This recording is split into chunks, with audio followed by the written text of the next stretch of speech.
So ano po ang stand nyo sa same-sex marriage? Kung hahabulin mo lamang yung marriage para sa legalities, dahil paghahati ng kayamanan or pagmamana ng properties, pwede naman kayo mag-uusap na. Maging partner na lang kayo sa aspeto na yon.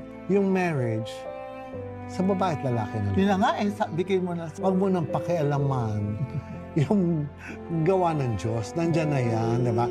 That's overboarding. Hindi na tama yan.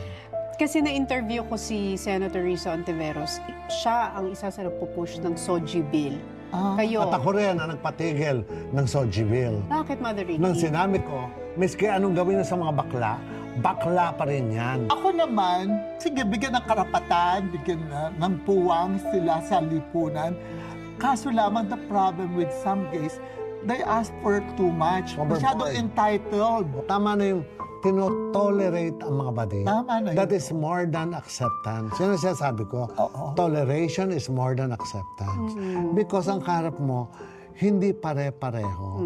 At lahat ng tao, hindi lahat yan, tanggap nila ang bading. Babagay nakikita mo mo na yun. yung sarili mo sa tamang sitwasyon. Like ako, I have seen like 6 presidents in my life. At lahat sila natulungan ko.